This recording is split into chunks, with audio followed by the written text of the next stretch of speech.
രോഗപ്രതിരോധശേഷി വർദ്ധിപ്പിക്കാനും അസ്ഥി വളർച്ചയ്ക്കും ബുദ്ധി വളർച്ചയ്ക്കും എന്നൊക്കെ അവകാശപ്പെടുന്ന ഉൽപ്പന്നത്തിലാണ് ജീവനില്ലാത്ത പ്രാണികളെ കണ്ടെത്തിയത്.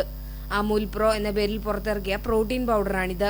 ഉപയോഗിക്കാനായി എടുത്തപ്പോഴാണ് ഒരൊറ്റ സ്പൂൺ പൗഡറിൽ മാത്രം 10-ലധികം പ്രാണികളെ കണ്ടത്. കോഴിക്കോട് തിരുവണ്ണൂർ കിഴുവാറവീട്ടിൽ മുരളീകൃഷ്ണ വാങ്ങിയതാണ് ഈ ഉൽപ്പന്നം. കുറിഞ്ചാത്തം എന്ന് പറയുന്ന ഒരു ഇൻസെക്ട്, അത് ഒന്നല്ല ഒരുപാട്, നിങ്ങൾ തന്നെ കണ്ടിട്ടുണ്ടോ, എത്ര വേണമെങ്കിൽ നിങ്ങൾക്ക് കലക്കാം. ആ കലക്കുന്ന എല്ലാത്തിലും ഈ കുറിഞ്ചാത്തം എന്ന് പറയുന്ന ഇൻസെക്ടിനെ അങ്ങനെ കാണും. ഇതൊരു ഹെൽത്ത് ഡ്രിങ്ക് ആണ്. ഇത് കുട്ടികൾക്ക് കഴിക്കാൻ വേണ്ടി ഉള്ളതാണ്.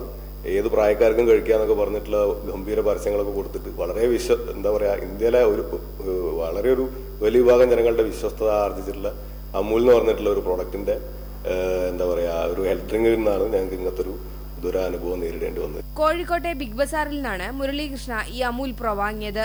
2012 ജൂൺ എന്നാണ് IP 1571 ബാച്ച് നമ്പറിലെ ഉൽപ്പന്നം നിർമ്മിച്ച തീയതി പാക്കറ്റിൽ രേഖപ്പെടുത്തിയിരിക്കുന്നത്.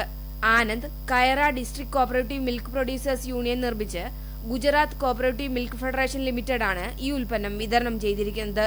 ആരോഗ്യം വർദ്ധിപ്പിക്കുക എന്ന ലക്ഷ്യത്തോടെ ചെറിയ കുട്ടികൾക്കടക്കം നൽകുന്ന ഉൽപ്പന്നത്തിലാണ് ഇത്ര ഗുരുതരമായ രീതിയിൽ മാലിന്യങ്ങൾ അടങ്ങിയിരിക്കുന്നത് എന്നതാണ് വസ്തുത. India vision, Kozhikode.